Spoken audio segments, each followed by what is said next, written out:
آپ صلی اللہ علیہ وسلم مدینہ میں احد کے پہاڑ پر کھڑے تھے اور ان کے ساتھ اسلام کے 3 بڑے خلیفہ ابو بکر، عمر اور عثمان رضی اللہ تعالیٰ عنہ بھی تھے.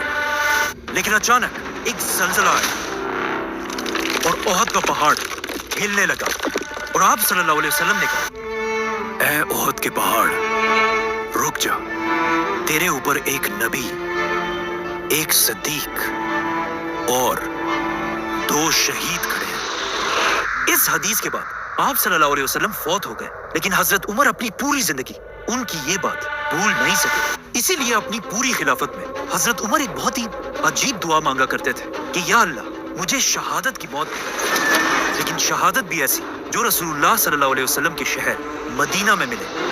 حضرت عمر کی یہ دعا سن کر لوگ ان سے پوچھتے تھے کہ ایسا کیسے ہو سکتا ہے؟ اب تو عرب میں ساری جنگیں ختم ہو چکی ہیں اور مدینہ دنیا کی سب سے سیف سٹی ہے، تو یہاں پر آپ کو کوئی کیسے شہید کرے گا؟ لیکن حضرت عمر کہتے تھے کہ اگر اللہ نے چاہا تو ایسا ہو کر رہے گا. لیکن حضرت عمر کی شہادت دنیا کا کوئی چھوٹا موٹا ایونٹ نہیں تھا، کیونکہ شہید ہونے سے پہلے حضرت عمر نے دنیا کی سب سے بڑی امپائر بنائی تھی. اتنی بڑی امپائر کہ آدم علیہ السلام سے لے کر حضرت عمر تک اس سے بڑی امپائر کوئی نہیں بنا سکا تھا. مطلب حضرت عمر رضی اللہ عنہ کی empire Alexander the Great, Julius Caesar اور ایون فرعونوں سے بھی بڑی امپائر تھی. لیکن آج افسوس کی بات یہ ہے کہ مسلمانوں کے علاوہ پوری دنیا حضرت عمر کو صرف عمر کہتی ہے. ایون گوگل میں بھی انہیں صرف عمر کہا جاتا ہے، لیکن الیگزینڈر کو آج پوری دنیا الیگزینڈر دی گریٹ کے نام سے یاد کرتی ہے. حالانکہ الیگزینڈر کی امپائر حضرت عمر کی خلافت کے سامنے کچھ بھی نہیں تھا. حضرت عمر کی خلافت کا یہ ریکارڈ اگلے کئی صدیوں تک کوئی نہیں توڑ سکا، لیکن آخر 600 سال بعد ایک بادشاہ نے ان کا ریکارڈ توڑ دیا، جسے ہم سب بہت اچھی طرح جانتے ہیں.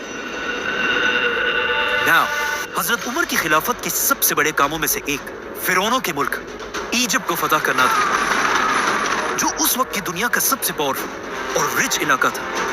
لیکن اب جب مسلمانوں کی ساری اٹینشن ایجپٹ کی طرف تھی، وہاں پرشین بادشاہ کو تھوڑا ریلیکس ہونے کا ٹائم ملا اور اس نے اس ٹائم کو یوز کر کے اپنے سارے جنرلز اور لوگوں کی طرف آخری لیٹرز بھیجے اور ان سب سے کہا کہ اگر اب بھی تم لوگ نہیں جاگے تو عمر ہماری اس 800 سال پرانی پرشین امپائر کو ہمیشہ کے لیے ختم کر دے گا.